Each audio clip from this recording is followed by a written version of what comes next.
The Founders of Hogwarts, Part 1, Episode 2, written and performed by Amanda K. Skelton, inspired by the wizarding world of Harry Potter by J.K. Rowling. Fade in. Exterior, Britain, Londonwick, Burning Grounds. Caption: 13 years later. Along a winding road, Muggles carry on with their daily lives. Exterior, prison cell, early morning.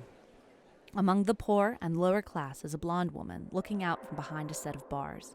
Her gaze is indifferent to the people passing by. She yawns out of boredom. Interior prison cell, continuous. Two other condemned share the tiny cell with the blonde woman. A short, dumpy man rocks back and forth with his palms together. He mumbles under his breath like he's in prayer. The other prisoner is a heavily scarred, bald man. He rubs his flesh in fascination. The blonde snaps at Baldy to leave his skin alone. A guard taps the door. "It's time." Cut 2. Exterior Londonwick's Muggle school building. Establishing shot. Early morning. A handful of Muggle students listens to their teacher. Charlemagne, or Charlemagne the Great, ruled from 742 to 814 AD. He was the king of France, king of Italia, the first Holy Roman Empire to have his face etched onto a coin. The camera pans through the floor. Interior magical schoolroom, continuous. Salazar Slytherin, 43, stands over his students with dark, baleful eyes and a long salt and pepper ponytail. His hands flip a shiny gold coin as his students hang onto his every word. The real coin of Charlemagne was gold inscribed, with his name across it. Harmless to spend or keep. Salazar takes out a silver coin, hovering it in the air, careful never to make direct contact. But if you find one that is silver and inscribed with the following: do not touch. These are pieces that were cursed by his sons, that were later stolen by the most wretched of mudbloods to be used. A bell rings in the distance, but none of his students move. Salazar magically drops the silver coin safely into his pocket. Do tomorrow write me 2 pages of the fall of Charlemagne and how his trust of Muggleborns led to the downfall of his empire. The students hurry to leave. Cut 2. Exterior, Londonwick, Burning Grounds. Early morning. The blonde woman, the dumpy man, Baldy, and now a red-headed woman are tied to stakes, ready to burn. The crowd gathers and the children throw rocks at the convicted, striking the disfigured woman with blonde hair across the cheek, drawing blood. She hisses at the children, and they scatter in fright. The town crier approaches. "These 4 have been convicted of witchcraft and have been sentenced to death." The crowd roars their approval. Insert: Salazar walks among the crowd, smiling to himself at the burning. He's so distracted he bumps into someone. "Excuse you, watch where you're going." Oh. He pauses at the sight of a beautiful woman with braided auburn hair, dressed in luscious black and gold. Helga Hufflepuff, in her early 50s, smiles pleasantly back at him.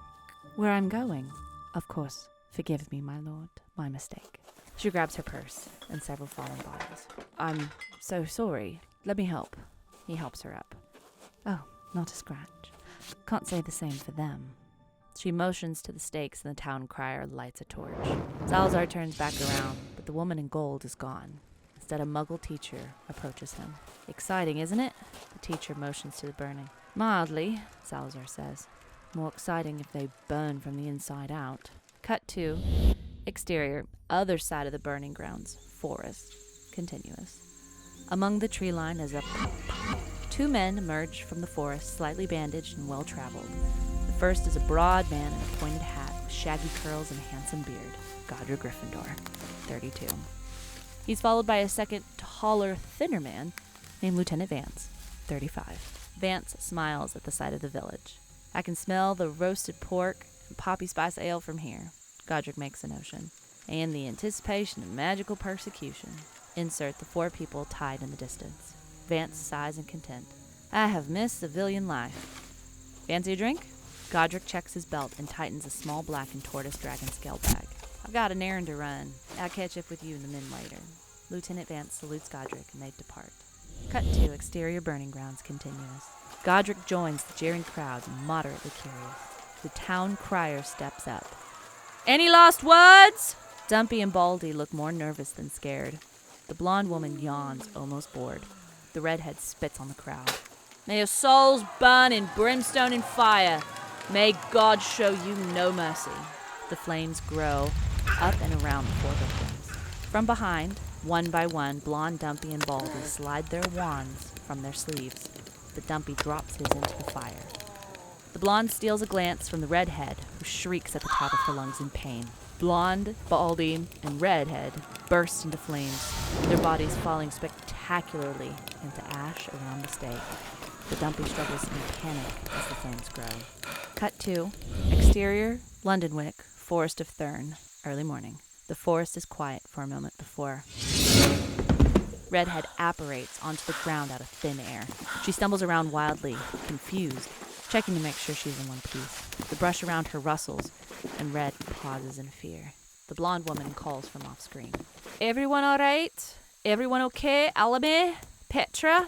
Blonde suddenly appears, carefully peeling her smoking layers of clothing. She takes out a handkerchief and coughs. Redhead backs away in fright, tripping over the ground. Baldy appears too, his face blackened and close tattered with soot. He coughs heavily.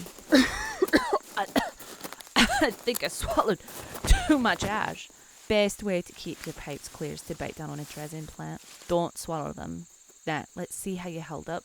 She inspects his face. Points off for your ears flaking. But solid texture of the face. Looks genuine to sight and touch. 4 out of 5. Go ahead and remove. The bald man, who is really a student named Alame, taps his wand on various parts of his face. His blackened flesh melts off, revealing a youthful face, strong jaw, and a full head of light brown hair. Blonde bends forward and shakes her hair out, which dissolves into black. She whips her head back, revealing smooth, fair skin and bright blue eyes. Rowena Ravenclaw, now 28, dusts herself of any remaining transfigurations. Redhead points to the pair of them. You're both the real wizards? Rowena says. Yes, luckily for you that we know actual magic. Rowena aims her wand point blank at the redhead, who lifts her hands in a shaky surrender. Alame, what spell clears the person's memory? Obliviate. The spell hits Redhead in the chest. Her body sways for a moment before relaxing. Rowena approaches Redhead. Nothing personal, but the law's the law, Alame interrupts. How did you apparate her without touching her? Rowena smiles. Firebending that requires readiness of the mind. The same readiness that allows you to keep your sauce from melting. Disgruntled, he tries to scrape off the damaged leather with his wand. Don't bother. They're beyond repair. Next time douse them in a repellent. She looks around the forest worried. Where's Petra? Cut 2. Exterior burning grounds, continuous. The dumpy boy, or as we know now as Petra, screams out in pain, the flames licking his torso, scorching his legs black. Part of his face begins to sag and burn as his disguise melts away. Godric knows something is not right and rushes to the edge of the crowd. He takes out his wand, keeping it mostly hidden under his cloak. He barely flicks it. The crowd screams and gasps as the flames surrounding Petra turn into a white wave and completely envelop him. The fire crashes away and the boy's body is gone. The crowd stands for a moment in stunned silence. Cut 2. Exterior Forest of Thurn, continuous. Rowena and Alame look around the forest. Petra! Anything? Nothing. Do you think he's in the next league over? I've checked, he's not. You already searched the entire league over. 3 leagues over. Alame is impressed, but Rowena's deeply concerned. Something's not right. Cut 2. Exterior burning grounds, moments later. People are clearing away, but the fire still burns strong. Rowena and Alame walk in haste towards the burning rubble. Petra! Alame looks around worried that someone will spot them. We shouldn't be here. Lesson 1, never come back to the scene of the crime. Rowena surreptitiously waves her hand and the flames die down considerably. There's no body, so he must be roaming around here somewhere. That's good news. But he's getting points deducted for not following instructions. Alame notices something in the rubble. Solemnly, he picks up a piece of burnt wood. Professor, he holds up Petra's torched wand. Her face falls of heartbreak, and she gingerly takes the wand from Alame. Oh no. Her eyes desperately search the grounds. Cut to exterior forest of Thurn, clear patch. Morning. Godric carries Petra's smoking body. Hang in there. Gently, he sets Petra down on the floor. She's gonna... What's your name, son? Petra. Stay with me, Petra. I need you to be alert with me when we leave. I don't want to leave any part of you behind. She's gonna fail me. Was that a test? My final. But no, I'll never graduate. Because... Petra starts to lose consciousness. Petra, stay with me. Godric rips open Petra's pant leg to reveal a bone protruding out of his torn shin.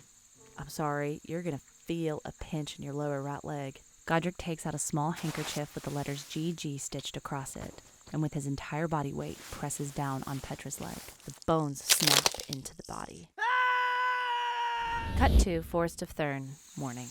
The entire forest shakes as Petra's screams echo past the treetops, causing a flock of birds to take flight. Cut to exterior burning grounds, morning. The screams travel through the village, and Rowena and Alame both look to the direction of the painful howl. Exterior forest of Thurn, near the clear patch. Rowena, Alame, and the redhead meet up at the edge of the clear patch, but there's no sign of anyone. Alame takes a step forward, but Rowena stops him. Wait. She waves her wand, and leaves suddenly ruffle as the wind whistles through the trees. The footprints glow blue and fade on the ground, as though an invisible person was walking. They follow the tracks until they stop in the middle of the clearing. One initial set, then it stops. For extra credit, cast a trace recreation spell to find out how many were here. Alame thinks for a moment, then draws up two faint silhouettes from the ground. One figure lays horizontal, the other kneeling. Rowena guides Alame's hand, straightening his arm and bending his wrist slightly. The pale silhouettes darken, their edges sharpen, and their features become more distinct. Petra was here. His blood and flesh soaked the ground, but you, sir... She stares at the gallant stranger. One hand is on the body while the other reaches out to the surrounding trees. Who are you, and where have you taken my burning pupil? Her eyes follow the stranger's outstretched hand. What does a spell that allows the unseen to appear?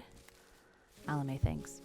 Fonam tu aha cum tarte. She points her wand to the trees. Nothing happens. Then suddenly, the bark of the tree fades and a green crescent moon appears carved into the center. A small handkerchief floats from the brush. It's embroidered with small g and capital G. Rowena smiles. Oh, I don't know who you are, but you are chivalrous and clever. Bring Red over. The three of them gather around the floating handkerchief. We touch on three. Red isn't paying attention. Rowena snaps her fingers. On three. Rowena points to the handkerchief. 1, 2. The moment they touch, cut to black.